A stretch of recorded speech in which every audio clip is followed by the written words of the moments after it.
अभी आप पढ़ने जा रहे हो दुनिया का सबसे सरल सब्जेक्ट राजस्थान की कला व संस्कृति।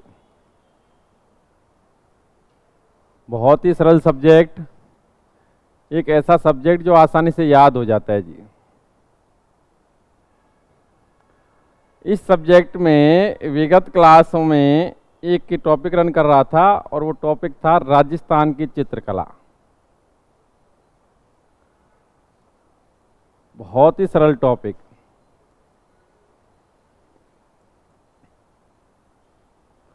राजस्थान की चित्रकला। और इस टॉपिक में भी मैंने कुछ सामान्य जानकारी आपसे शेयर कर ली थी। आप लोग जानते थे, उस जानकारी से आप विज्ञ थे और कहीं ना कहीं आपने सभी ने पॉजिटिव आंसर दिए और मैंने तो केवल रिवीजन कराया।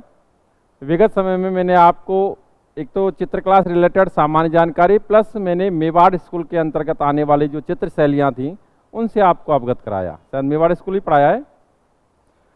अच्छा, इसमें आपने उदयपुर चित्रशैली पढ़ी, इसमें आपने नाथद्वारा चित्रशैली पढ़ी, इसमें आपने चावर्ण चित्रशैली का अध्ययन किया और देवगढ़ चित्रशैली। अच्छा, देवगढ़ चित्रशैली को मैं आपसे ही पर्टिकुलर क्वेश्चन पूछता हूँ। हाँ भाई छोरे, खड़ा हो। अरे अब चल बैठे बैठे बता, खड़ा मत हो। देवगढ़ चित्रशैली को प्रकाश में लाने का श्रेय किसको जाता है? श्रीधर अंधारे। ठीक भाई। और ऑनलाइन स्टूडेंट को नमस्कार जी सबको। कबूल सिंह का भी कबूल है। जी आप ध्यान से सुने। Next Marwar school.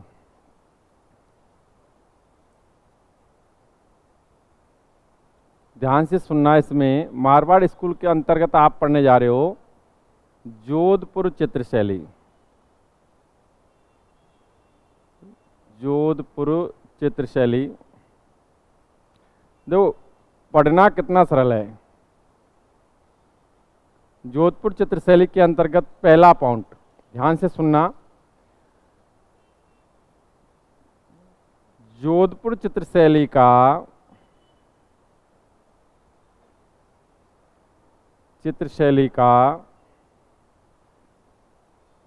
स्वतंत्र विकास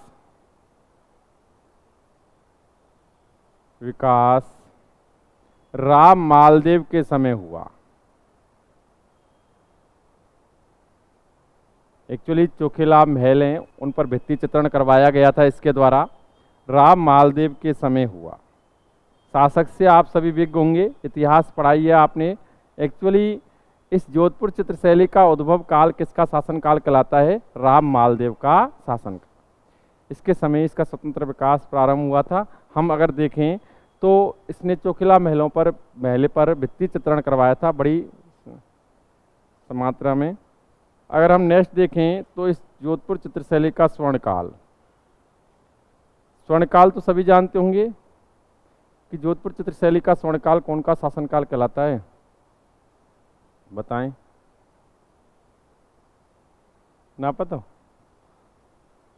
हमारे ऑनलाइन वाले स्टूडेंट कभी कभी हमसे नकारात्मक टिप्पणी कर देते हैं कि सर आपके स्टूडेंट के ऑफलाइन के जो 150 स्टूडेंट हैं उनके आंसर बड़े कम आते हैं। शाबाश, बिल्कुल सही आंसर मान सिंह।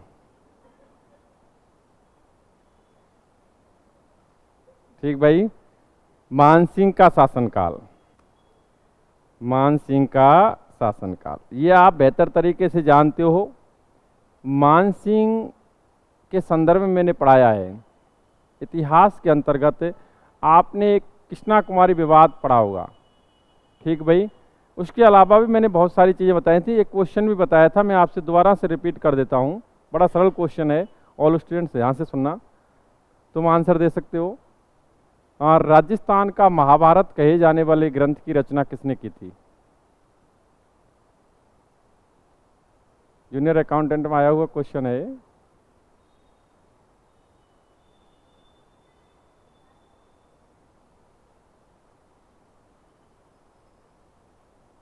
हाँ जी।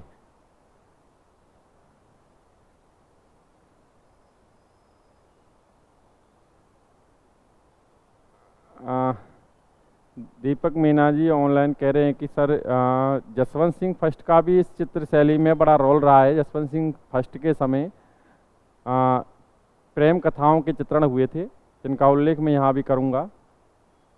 हाँ जी, बताएं। एक्चुअली राजस्थान का महाभारत कहे जाने वाले ग्रंथ की रचना किसने की? आंसर सूर्यमल मिश्रण।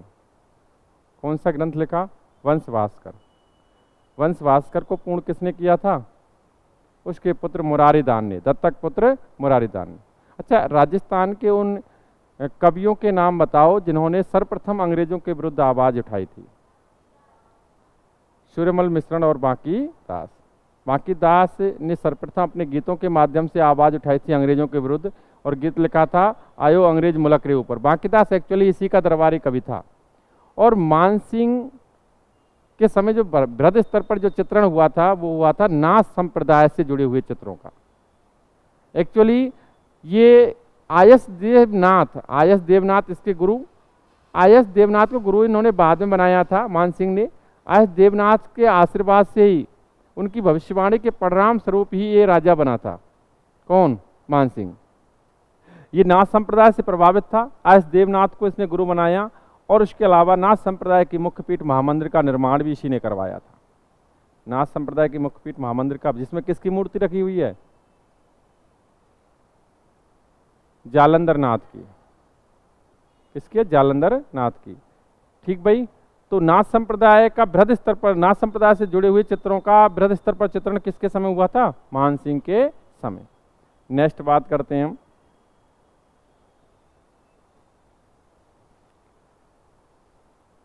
जोधपुर चित्र शैली से रिलेटेड प्रमुख चित्रित ग्रंथ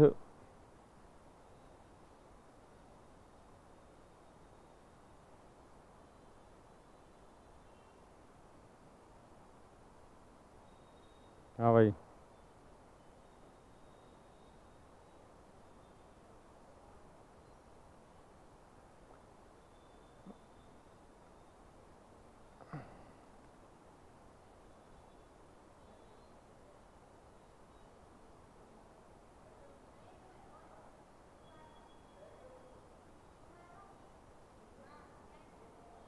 हाँ भाई।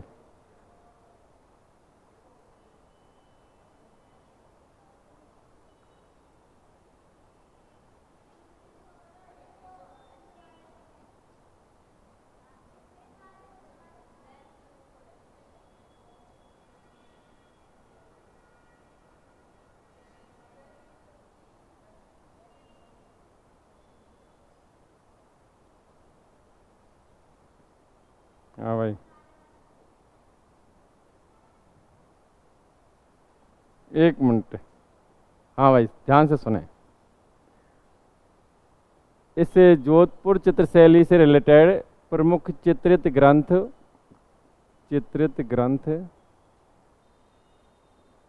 व विषय, ध्यान से सुनना। आप सभी जानते हैं, मैंने एक बार उल्लेख भी किया था कि इस चित्र शैली का एक प्रमुख चित्रकार हुआ जिसने इस जोधपुर चित्र शैली में रागमाला का चित्रण किया था। और ये बहुत ही इंपॉर्टेंट क्वेश्चन रहता है। पता है उसका चित्रकार का नाम? किसी को? मैं बता देता हूँ। चित्रित ग्रंथ पे विषय पे बात करें हम तो 1623 ईस्वी में विठल दास चंपावत, जिनको कहते थे वीर जी, एक्चुअली वीर जी के नाम से ही फेमस हुए, वीर जी ने रागमाला का चित्रण किया। रागमाला का चित्रण किया। ठीक भाई।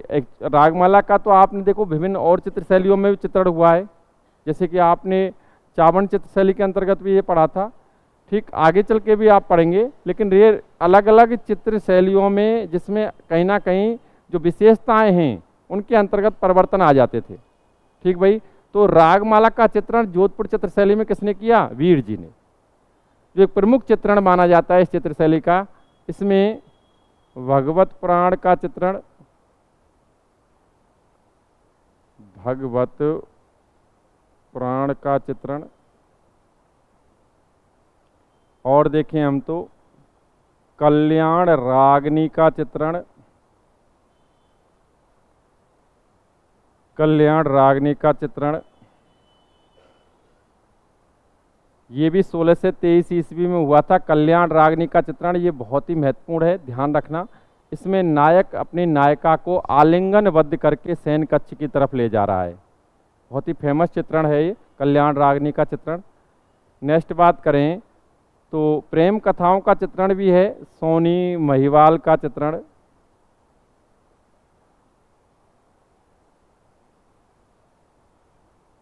और ढोला मारू का चित्रण, ढोला मारू का चित्रण। इसके अलावा नाथ संप्रदाय से जुड़े हुए चित्र,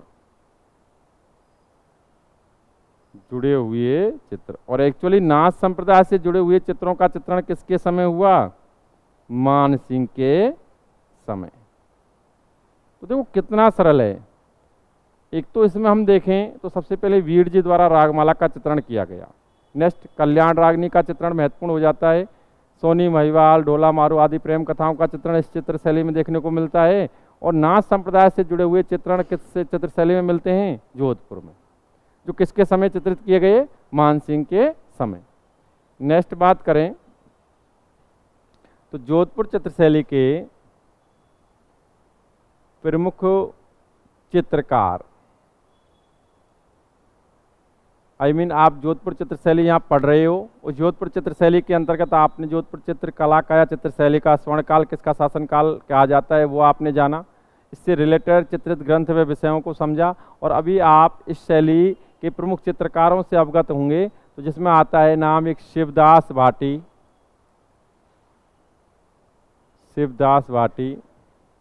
भाटी, किशनदास भाटी,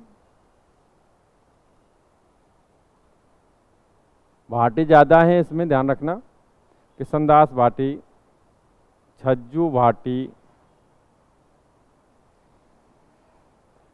देवदास भाटी और जीतमल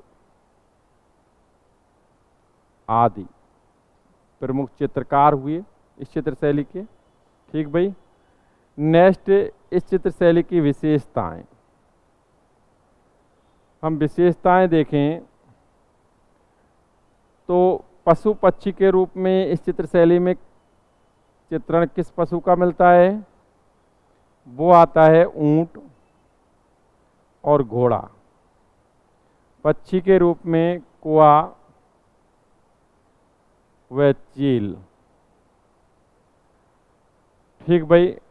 अगर रंग देखें हम तो इस चित्रशैली में बृहद स्तर पर किस रंग का प्रयोग किया गया है? पीला। और वृक्ष आम। किस वृक्ष का? आम का। देखो कितना सरल है, हमने पढ़ना कुछ नहीं है, बस इतना ध्यान रखना है। जोधपुर चित्रशैली प्रमुख चित्रित ग्रंथ जिसमें वीर जी का रागमाला, कल्याण रागनी, नाथ संप्रदाय से जुड़े हुए चित्र, जो महत्वपूर्ण बातें बोल रहा हूँ, सोनी महिपाल, ढोला मारू आदि प्रेम कथाओं का चित्रण। प्रमुख चित्रकार शिवदास भाटी, किशनदास भाटी, छज्जू भाटी, जीतमल और देवदास भाटी। उसके अलावा विशेषताओं के अंतर्गत हम देखें तो वृक्ष के रूप में कौन सा मिलता है? आम, रंग पीला। उसके पशु पक्षी में ऊंट व घोड़ा, कुआ व चील। ठीक भाई। आप ध्यान से सुने आगे। आपने एक नाम सुना होगा बीकानेर चित्रशैली, इसी के अंतर्गत आती है। मारवाड़ चित्रशैली के अंतर्गत, चित्रकला के अंतर्गत, स्कूल के अंतर्गत बीकानेर चित्रशैली स्वर्णकाल किसका शासनकाल कहलाता है? बताएगा कोई? एक्चुअली इसका अनूप सिंह का शासनकाल। बहुत नॉलेज है आप लोगों को। अनूप सिंह का शासनकाल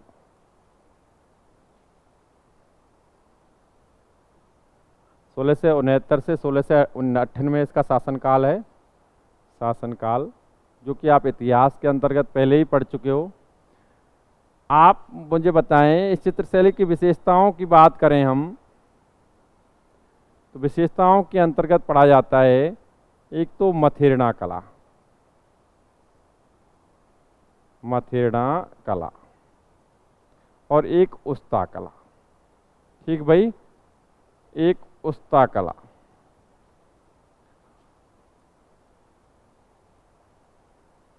तो हम दोनों ही विशेषताओं पर चर्चा कर लेंगे। पहले तो आप मुझे ये बताएं कि मथेरना कला से तात्पर्य क्या है। बड़ा सरल है। हाँ,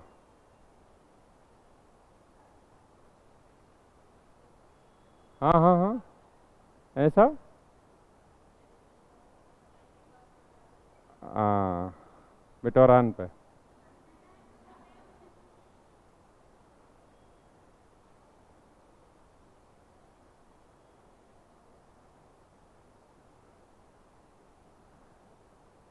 देखो मैं बता देता हूँ, आप वैसे सही बोलते हो, किसी ने भी गलत नहीं बताया, आपने सबने सही बताया।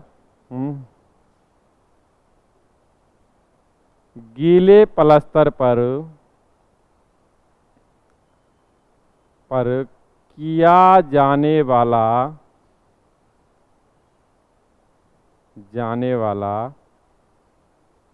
भित्ति चित्रण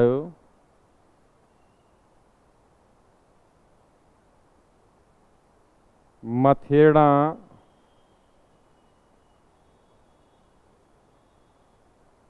कला कहलाता है।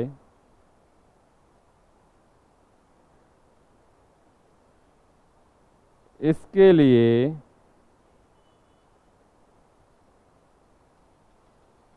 बीकानेर का मथेरना जैन परिवार प्रसिद्ध है। वैसे तो मैं आपको बता दूं, और भी मैं इसमें बता देता हूं।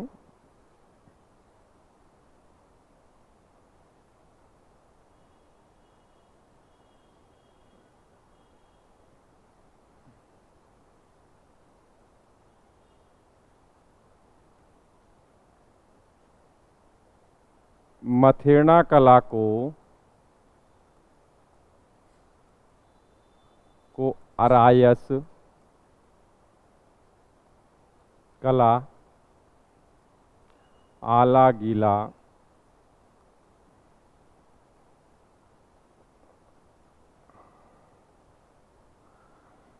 फ्रेस्को बुनो,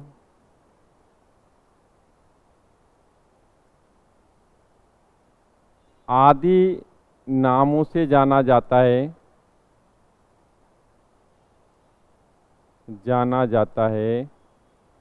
और इसे शेखावाटी में पड़ा कहा जाता है। अच्छा, अब समझे क्या है। ये तो मैंने लिख दिया जी, कोई दिक्कत नहीं। अब यहाँ समझें ध्यान से।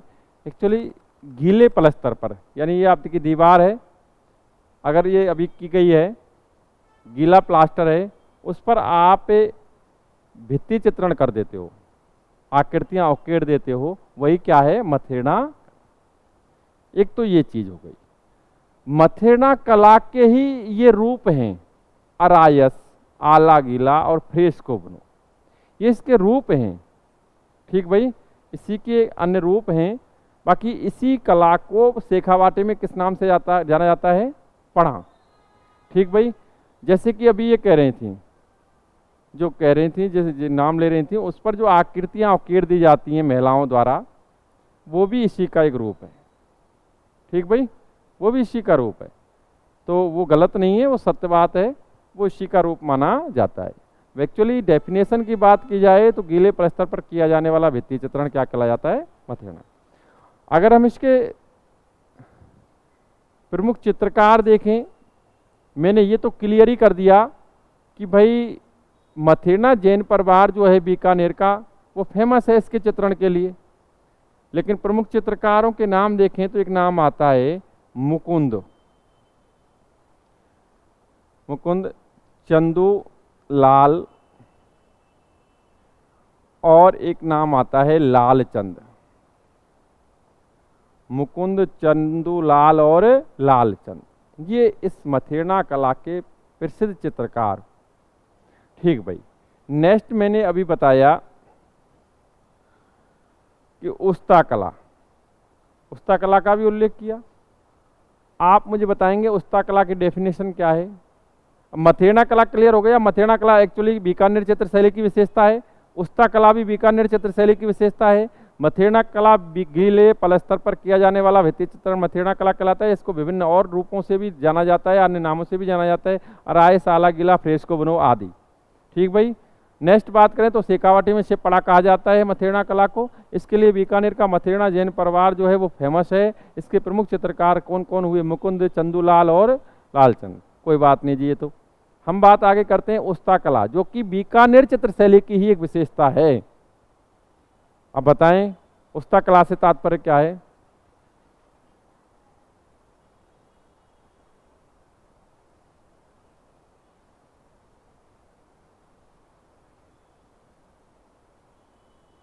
बताएं। बिल्कुल ऑनलाइन स्टूडेंट का बिल्कुल सही आंसर है। देखो एक्चुअली वैसे तो आप देखें तो एक हिंदी ग्रंथ अकादमी किताब आती है राजस्थान की कला व संस्कृति, राइटर हैं जयसिंह नीरज। उनके पीछे के कलर्ड पेज हैं, उन पर उस्ता कला में इसामुद्दीन उस्ता का चित्र दे रखा है, और वो उस्ता कला का एग्जाम्पल भी उसमें दे रखा है, दिखाया हुआ है कि भाई क्या है। ठीक भाई, बाकी हम बात करें तो उस्ता कला शायद जानते होंगे आप तो। ऊंट की खाल से बने हुए पात्र पर, ऊंट की खाल से बने हुए पात्र पर, क्योंकि मैं देखता हूं कई सारे स्टूडेंट कहते हैं ऊंट की खाल पर। हाँ, वो प्रक्रिया नहीं है। आप क्या चीज़ों को बारीकी से ध्यान नहीं दे पाते हो और चीज़ों को समझने का प्रयास करें। ऊंट की खाल से बने हुए पात्र पर किया जाने वाला सोने के बारीक तार का चित्रण, ये चित्रण या सोने का चित्रण, वैसे तार से होता है, सीधा लिख दो सोने का चित्रण, चित्रण उस्ता कला कहलाता है।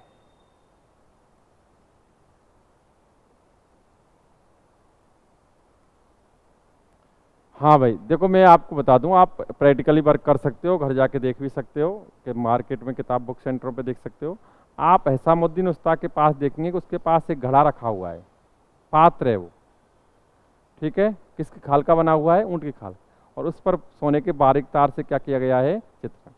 सोने के बारीक तार से किया जाने वाला चित्रण ऊंट की खाल से बने हुए पात्र पर, ठीक भाई, सोने के बारीक तार से किया जाने वाला चित्रण क्या कहलाता है? उस्ता कला।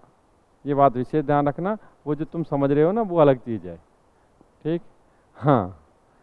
नेक्स्ट, इसके अगर हम देखें प्रमुख चित्रकार, तो सबको पता होगा हिशामुद्दीन उस्ता। इसको तो इसके लिए पद्मश्री भी मिल चुका है। 1986 में हिसामुद्दीन उस्ता के लिए पद्मश्री प्राप्त हो चुका है इसी उस्ता कला के एवज में। ठीक भाई, रुकनुद्दीन उस्ता,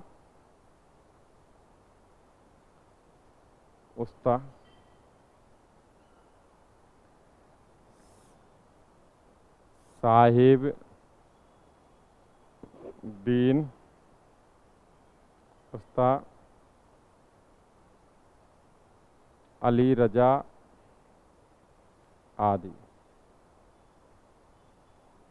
ठीक है, ये इसके प्रसिद्ध चित्रकार हैं, जिसमें सबसे महत्वपूर्ण है हिसामुद्दीन उस्ता। ये बात विशेष ध्यान रखनी है। तो ये मथेड़ा कला, आपका कोई वक्तव्य या कोई क्वेश्चन हो तो मुझसे चर्चा कर सकते हैं, कोई टिप्पणी हो तो भी आप चर्चा कर सकते हैं। इसमें मन में नहीं रखना है, कोई भी आप हो सकता है, कई चीज़ों पे आप ज़्यादा बेहतर रिजल्ट दे सकते हो, बता सकते हैं आप। अगर कोई मन में संशय है तो भी आप प्रकट कर सकते हैं। हाँ, वो आपने कहाँ पढ़ा, कैसे पढ़ा, उस पर आप देखें। ठीक है, एक्चुअली क्या है कि ऊँट की खाल, आप कहीं भी इसकी डेफिनेशन है, ऊँट की खाल पर किया जाने वाला सोने का चित्रण उस्ता कला कहलाता है। ठीक है, आप जिंदे ऊँट की खाल पर करोला सोने का चित्रण, सुई चबा के उस पर तार लगाओला। हाँ, और कई लोग वो कहते हैं ऊँट की जो बालों की कटिंग वटिंग सेट कर दी जाती है ना, कि वो उस्ता, ऐसा नहीं है, वो ऐसा नहीं है, वो अलग चीज़ है। ठीक है, लेकिन ये विशेष ध्यान दें, आप चीज़ों को, मैंने क्या कहा है आपसे, जब भी आप डाउटफुल हों, जब भी आपको ऐसा लगे कि चीज़ें कुछ अलग हैं, तो आपको सबसे बेहतर तरीका है उसको जानने पहचानने का कि आप अच्छी बुकें पढ़ लो और उनके माध्यम से क्लियरिटी हो जाएगी। ठीक भाई, सबसे बड़ी बात तो ये है कि ये जो ऑनलाइन प्लेटफार्म है, इस प्लेटफार्म ने में कुछ ऐसे भी, मैं नहीं कहूँगा वो मेरे साथ सारे लोग सहपाठी ही हैं, अच्छे हैं, लेकिन कुछ ऐसे व्यक्ति प्रवेश कर गए जिन्होंने पूरी विशेषज्ञता, पूरी नॉलेज, ज्ञान हासिल की नहीं, और वैसे ही लग रहे हैं नोट्सों से या किसी माध्यम से। मैंने तो 12th पास स्टूडेंट को भी देखा है, जो शाम को रटता है, 1 घंटे रटता है, 2 घंटे रटता है, उसके बाद वो कौन किताबें रख करके पढ़ा देते हैं, या वो सिस्टम होता है। तो ये चीज़ ध्यान रखें आप, तो चीज़ों क्लियर कर लेना किताबों के माध्यम से, क्योंकि हो सकता है कि विश्वास जब भी पैदा होता है जब किताबें क्लियर कर दें कि हाँ भाई ये गुरुजी सही पढ़ा रहे हैं। ठीक, तो ये क्लियर है मेरी तरफ से, इसमें कोई डाउट नहीं है। नेक्स्ट बात करते हैं। हाँ, एक चीज़ और है, बीकानेर चित्रशैली की विशेषताओं के अंतर्गत एक और बात है, विशेष ध्यान रखनी है। इस चित्रशैली, आई मीन बीकानेर चित्रशैली के कलाकार, बीकानेर चित्रशैली के कलाकार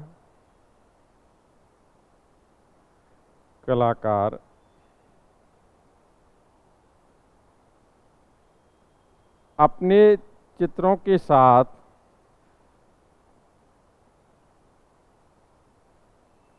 नाम व पता अंकित करते हैं, नाम व पता अंकित करते हैं। ये आपको इसी चित्रशैली में पढ़ने को मिल रहा है कि किस चित्रशैली के कलाकार अपने चित्रों के साथ नाम व पता अंकित करते हैं, तो वो बीकानेर चित्रशैली है। ये बात विशेष ध्यान रखनी है। ठीक भाई, बाकी बीकानेर चित्रशैली की विशेषताओं के अंतर्गत मथेड़ा कला और एक है उस्ता कला। नेक्स्ट, अब देखें आप, आपने नाम सुना होगा, और चित्रकला इसी चित्रशैली की वजह से, राजस्थान चित्रकला इस चित्रशैली की वजह से बड़ी चर्चा में रही, किशनगढ़ चित्रशैली। अब ध्यान से सुनना भाई, महत्वपूर्ण भी है, और विगत एग्जाम्स में इस चित्रशैली से बड़ी संख्या में क्वेश्चन पूछे गए हैं, कई सारे एग्जाम्स में, तो आपको विशेष ध्यान देना है इस चित्रशैली पर। किशनगढ़ चित्रशैली अगर हम देखें तो जोधपुर के राठौड़ वंश के शासक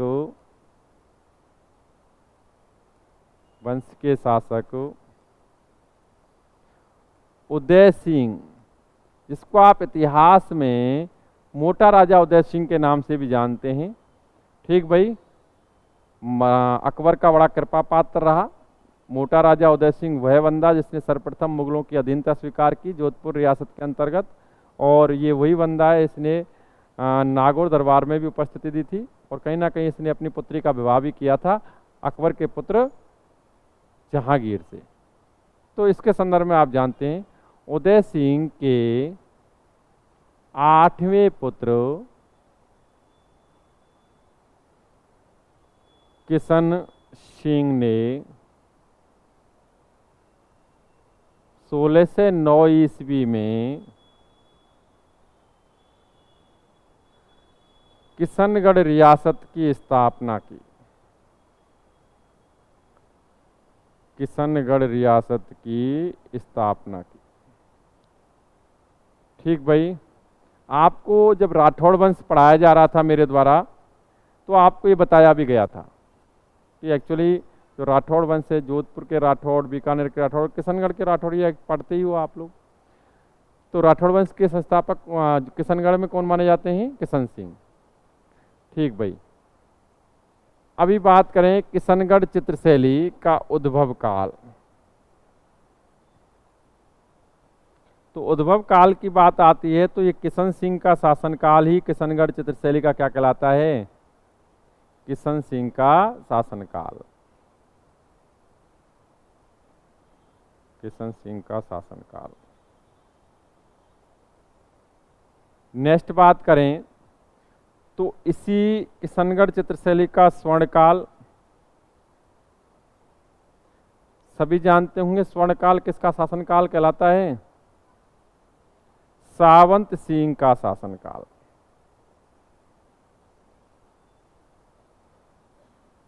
का शासनकाल। और सावंत सिंह के संदर्भ में मैंने आपको विगत समय में कुछ चर्चा थोड़ी बहुत की होगी, और वो चर्चा यही होगी मेरे हिसाब से,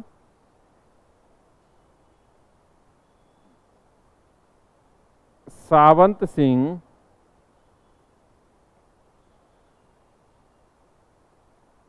अपनी प्रेमिका रसिक प्रिया, एक्चुअली ये एक पासवान थी। क्या थी? पासवान। पासवान जानते हो? मैं बताता हूँ। वैसे तो पासवान दासी होती हैं, और ये क्या है, जब राजा का विवाह होता था तो उस समय उसके साथ दासियां भी आती थी।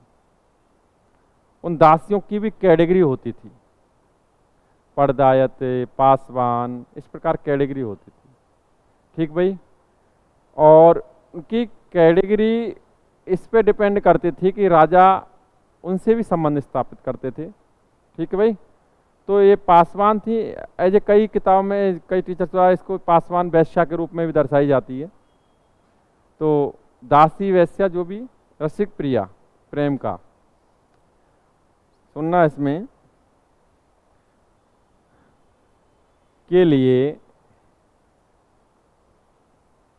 रसिक प्रिया के लिए नागरी दास नाम से रचनाएं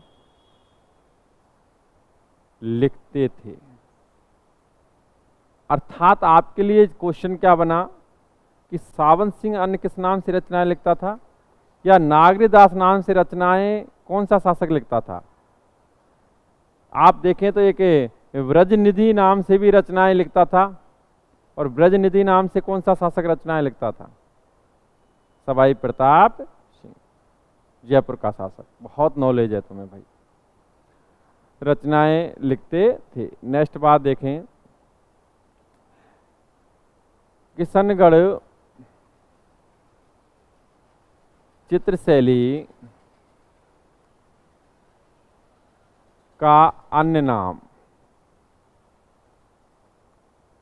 सब जानते होंगे, इसे बणी ठणी शैली भी कहा जाता है। बणी ठणी शैली। ठीक भाई, बणी ठणी शैली भी कहा जाता है। एक्चुअली किशनगढ़ चित्रशैली का जो प्रसिद्ध चित्रण है वो बणी ठणी का ही चित्रण है, इसीलिए इसे बणी ठणी शैली भी कह देते हैं। हम अगर देखें यहाँ तो इस शैली पर ध्यान से सुनना, इस चित्रशैली पर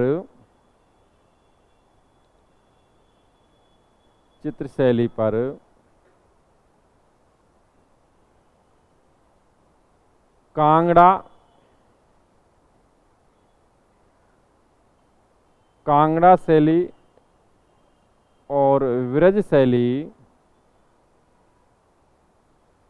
का प्रभाव पड़ा। अच्छा, आप मुझे बताएंगे कि कांगड़ा शैली क्या होती है?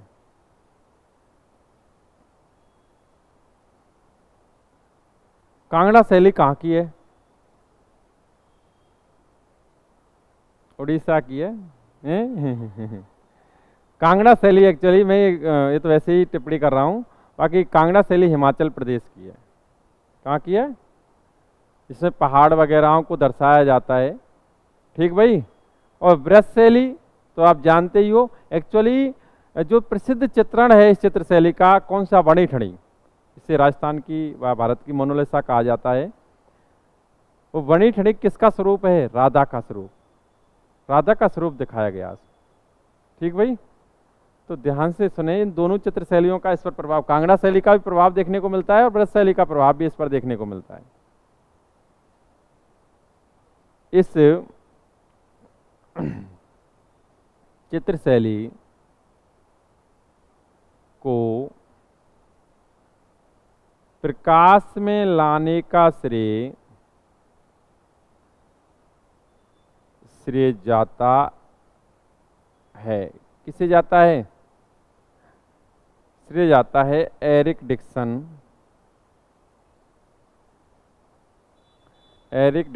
व फियाज अली। इन्हीं व्यक्तियों ने इस चित्र शैली को प्रकाश में लाया, एरिक डिक्सन व फियाज अली ने, ठीक भाई। इस चित्र शैली पर कांगड़ा व ब्रज शैली का प्रभाव देखने को मिलता है। अगर हम आगे बात करें,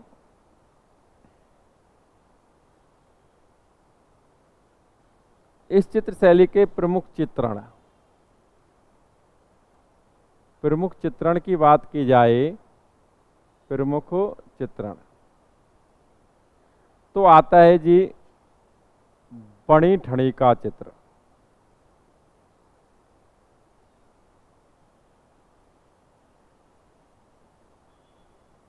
बणी ठणी का चित्र,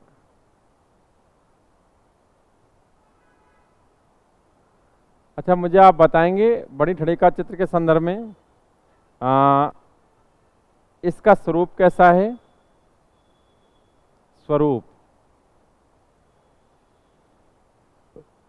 स्वरूप है राधा की भांति। यार फिर डिस्टर्ब,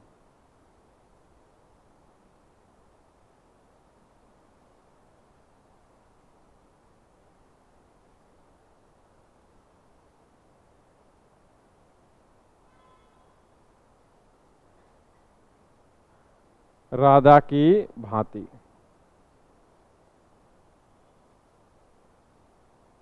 ठीक भाई। इसका चित्रकार बताएंगे कोई? अरे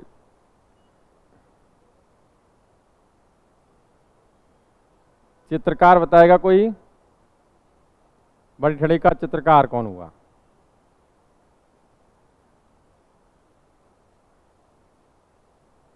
और वहां आता है मूरध्वज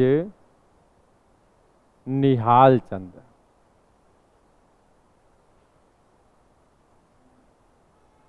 मूरध्वज निहाल चंद, ध्यान से सुने। एरिक डिक्सन ने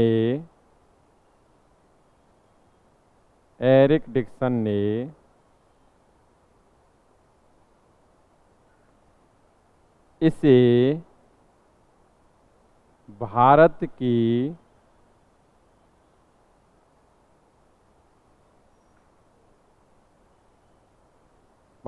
मोनालिसा कहा।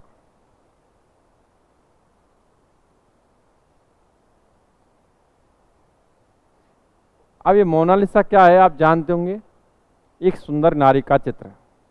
क्या है मोनालिसा? एक्चुअली मोनालिसा ये जो चित्र है वास्तविक रूप से, ठीक भाई, वो आप को बता दें कि वो उसके चित्रण किसने किया था, चित्रकार कौन हुए मोनालिसा के? इटली के प्रसिद्ध चित्रकार हुए जिन्होंने मोनालिसा का चित्रण किया था, जो कि सुंदर नारी का चित्र है। अगर हम देखें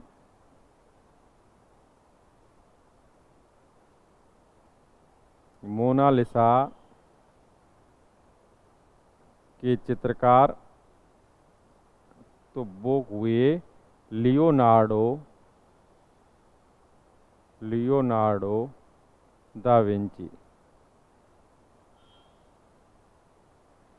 ठीक भाई, लियोनार्डो दा विंची। अब हम देखें भारत की मोनालिसा किसे कहा जाता है? बड़ी ठड़ी को। और भारत की मोनालिसा बड़ी ठड़ी को किसने कहा? Eric Dixon. ये एरिक डिक्सन, फियाज अली वही बंदे हैं जिन्होंने इस चित्रशैली को प्रकाश में लाया था और इस चित्रशैली पर कांगड़ा और ब्रज शैली का प्रभाव देखने को मिला। इसका सबसे बेहतरीन चित्र क्या है? वणी ठणी। ठीक भाई, इसमें क्या है कि आपको मैंने पहले ही बताया था कि अगर नारी सौंदर्य से रिलेटेड क्वेश्चन आता है चित्रकला के अंतर्गत तो उसका 90% आंसर क्या होता है? किशनगढ़ चित्रशैली। जैसे कि इस चित्रशैली में नायिका की आंखों को कमल पत्र की भांति दिखाया गया है। और भी कई विशेषताएं हैं जिनका उल्लेख करें तो आप लोग स्वयं शर्मा जाएंगे। तो मोनालिसा का चित्रण किसने किया था? लियोनार्डो दा विंची ने। ठीक भाई, और भी चित्र हैं इसमें, मैं और चित्रों का उल्लेख कर देता हूं। इसमें चांदनी रात की संगोष्ठी, चांदनी रात की संगोष्ठी। ठीक भाई, और नौका विहार का चित्रण, विहार का चित्रण। नेक्स्ट बात करें इस चित्रशैली में,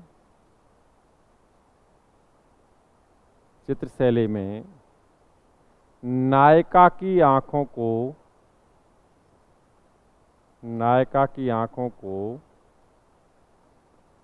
कमल पत्र की भांति दर्शाया गया है,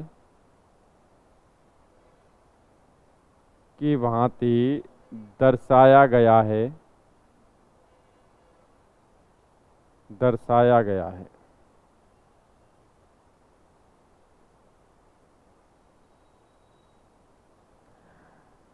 नेक्स्ट बात करें विशेषताएं,